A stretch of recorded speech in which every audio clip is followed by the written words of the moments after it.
दोस्तों, नेताओं के अंदर जो है वोट लेने का जो भूख है ना, इतना ना ज़्यादा मतलब इनके अंदर घुस गया है कि ना ही इनको जनाजा दिखाई दे रहा है, ना ही इनको किसी का मौत दिखाई दे रहा है, ना ही इनको जो है किसी का दुख दर्द समझ में आ रहा है। ये ओनली एक आपको फेसबुक पर पोस्ट कर देते हैं कि हमको बहुत ज़्यादा दुख है, और वैसी दुख को मिटाने के लिए ये पहुंच जाते हैं क्या जनाजे में, और किसी के जनाजे में पहुंच करके जो है वहाँ पे राजनीति रोटियाँ जो है वहाँ पे सेकना चालू कर देता है। जी हाँ दोस्तों, मैं आज बात कर रहा हूँ गोपालगंज जिला का कोई गांव में जनाब शमसुलोदा साहब की मौत हो जाती है, और मौत होने के बाद उनका जो जनाजा होना रहता है वहाँ पे ये कुछ भांड नेता जो है वहाँ पहुँच जाते हैं, और वहाँ भी पहुँचने के साथ साथ जो है वहाँ पे जा करके अपनी राजनीतिक रोटियाँ जो है सेकना चालू कर देता है। बात यहीं पे ख़त्म नहीं होती है,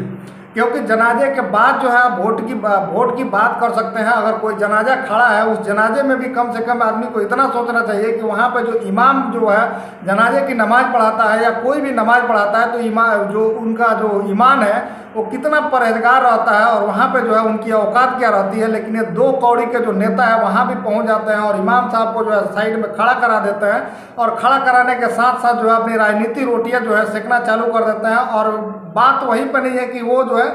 अपने आप को पीए बताते हैं कि हम मंत्री जी के पीए हैं। तो चलिए अब हम पीए साहब के बारे में भी बात करेंगे, लेकिन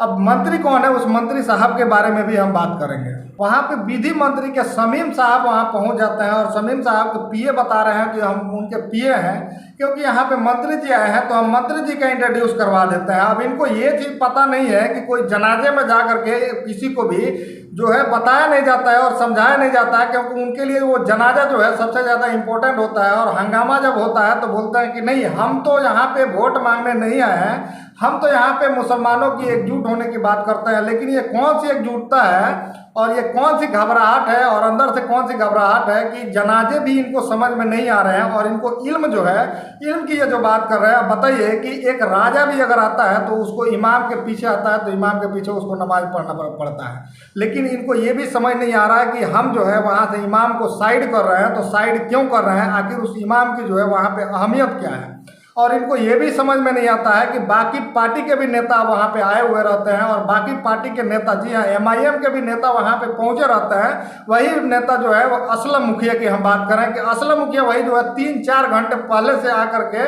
जो है घर पे भी खड़े रहते हैं, और उनके दरवाजे पे भी खड़े रहते हैं, और लोगों से बात भी करते हैं। लेकिन वो किसी से वोट मांगने का जिक्र तक नहीं करते हैं, क्योंकि वो मैयत में आए हैं। लेकिन इनको जो है ये पीए साहब को जो है वहाँ पे समझ में नहीं आता है। उसके साथ साथ जो है हमारे रहमत अली नेता भी उसमें पहुंच जाते हैं, और अहमद साहब भी वहां पहुंच कर उनको भी इतना सेंस नहीं रहता है कि वो क्या कर रहे हैं, और कौन सा टाइम में जाके क्या बात करना है और कौन सा टाइम में नहीं बात करना है। वहां पे उनको कुछ भी समझ में नहीं आता है। भाई, वोट मांगना है तो वोट तो जा करके रोड पे भी मांगा जा सकता है, क्या जनाजे में इमाम साहब को साइड में करके जो है वोट मांगना कितना जरूरी होता है।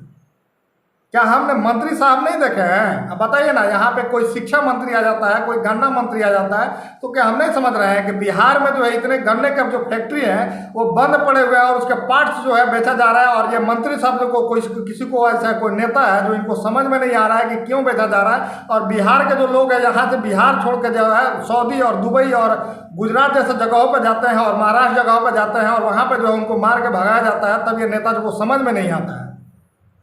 उस टाइम में इनको कोई समझ में नहीं आता है कि हम यहाँ पे मंत्री हैं तो हमारा भी कोई रिस्पॉन्सिबिलिटी है, तो हमको भी काम करना चाहिए, क्योंकि जनता ने हमको मंत्री बनाया है और हमको पार्टी ने मंत्री बनाया, तो हम भी एक अच्छा काम करें कि हमारे अच्छे नाम की वजह से जो है हमको वोट मिले। लेकिन इनको जो है कोई फर्क पड़ने वाला नहीं है।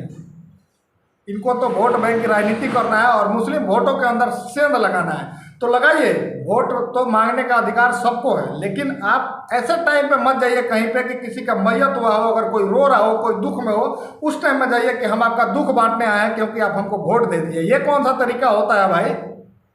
कोई आदमी मर रहा है और किसी के घर में दुख है, तो आप जाकर दुख बांटने के अलावा जो है आप फेसबुक पे एक जस्ट आप डाल देते हैं कि हमको बहुत दुख हुआ है। क्या आपको यही दुख हुआ था कि उनके जनाजे में जाकर के आप जो है वहाँ पे उनको वोट मांगिए कि हमको वोट दे दीजिए, और हम जो है पहले जनाजा को इम्पोर्टेंस नहीं दे करके जो है आपको इम्पोर्टेंस देंगे?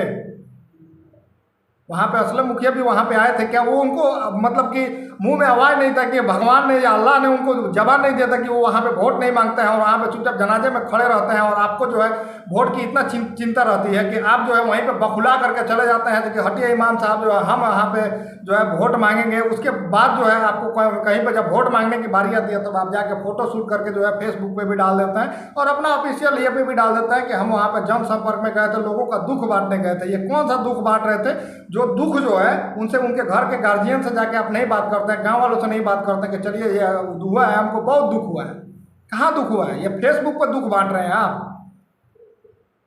इस तरह की राजनीति अगर करेंगे तो इस तरह की राजनीति से बताइए क्या बिहार का विकास होगा? क्या गोपालगंज को ऐसे ही लोगों से विकास करवाना है और ऐसे ही नेताओं से जो है खुश हो जाएंगे? कभी जो बोलता है कि हम ये नहीं करेंगे, ये आ गया वोट काटने, वो आ गया वोट काटने, वो आ गया वोट काटने, तो वोट कटवा तो सबसे पहले जो आपको सोचना चाहिए कि वोट आपको आदमी क्यों देगा। वोट कटवा दूसरा अगर आया है वोट कटवा, तो वोट कटवा से और बीजेपी को हराने से हमको क्या मतलब है? हमको तो विकास से मतलब है कि आपने क्या काम किया है, आपको किस आधार पर वोट देना चाहिए और यहाँ की जनता आपको क्यों चुने। आपके पास कोई जवाब है कि आपने यहाँ से जो है इतना दिन आरजेडी की सरकार चलती है, बीजेपी की भी सरकार चलती है, लेकिन गोपालगंज जिले को एक यूनिवर्सिटी तक नहीं दी जाती है कि गोपालगंज जिले में एक यूनिवर्सिटी भी बनना चाहिए और यहाँ पे एक बड़ी लाइन का स्टेशन भी होना चाहिए था गोपालगंज जिले में, कि यहाँ के लोगों को जो है गोरखपुर जा करके, पटना जा करके, सिवान जा करके जो है वहाँ पे जाके ट्रेन पकड़ना पड़ता है। ये चीज़ आपको दिखाई नहीं देती है। और यहाँ पे जो नेता जो आए थे, जो उनके पीछे पीछे जो लेकर के उनकी जो दरी लोग जो लेके घुमा रहे थे, उनको समझ में नहीं आता है कि गोपालगंज के लोग जाके पटना और गोरखपुर जो है क्यों जाके ट्रेन पकड़ते हैं और वहाँ पर जाके क्यों पकड़ते हैं। हमारा साविया फील्ड का इतना बुरा हाल इन्होंने बना दिया, क्या इनसे इनका भी एक मुद्दा नहीं उठ पाता है? बताइए ना। आपके अंदर थोड़ी भी अगर इंसानियत हो तो मैं आपको यही बोलूँगा कि आप जो है आपको माफ़ी मांगना चाहिए इस मुद्दे पे, और दोबारा आइंदा जो है आपको जो है समझना चाहिए कि इस सारे मुद्दे पे जो है आप आइंदा जो है ख्याल करेंगे कि आप कहाँ पे जा रहे हैं और किस दुख में जा रहे हैं, और जाके उनका दुख बांटेंगे, ना कि वहाँ पे जाके अपना वोट का राजनीति करेंगे। तो ये वीडियो देखने के लिए आपका बहुत बहुत धन्यवाद, और इसको ज़्यादा से ज़्यादा शेयर कीजिए और उस मंत्री साहब तक भी पहुँचाने में मदद कीजिए, ताकि उन मंत्री साहब को भी इतना भी पता लगे कि मंत्री साहब जो है किसी के जनाजा में जाते हैं तो इस तरह का जो है जो मतलब छिछोरापन जो होता है ना, इस तरह का छिछोरापन नहीं करते हैं। अगर आपको इस बात पे दुख लगा होगा तो हमको कोई इसमें फ़र्क पड़ने वाला नहीं है कि दुख तो आपको लगेगा कि आपका कोई आलोचना कर रहा है, लेकिन अगर आप मुस्लिम हैं, अगर सही मुस्लिम हैं, तो आप हमको ये भी बता दीजिएगा और टैग कर दीजिएगा कि आपने कौन सा हदीस में ये चीज़ पढ़ लिया है कि इमाम साहब के बिना परमिशन का आप वहाँ से उनको हटा करके अपनी राजनीति और अपना इंट्रोडक्शन दे सकते हैं। हम तो आज तक इस्लाम की खूबसूरती इतना ही में देखा है कि कहीं भी अगर कोई जाता है तो वहाँ जा कर के जो है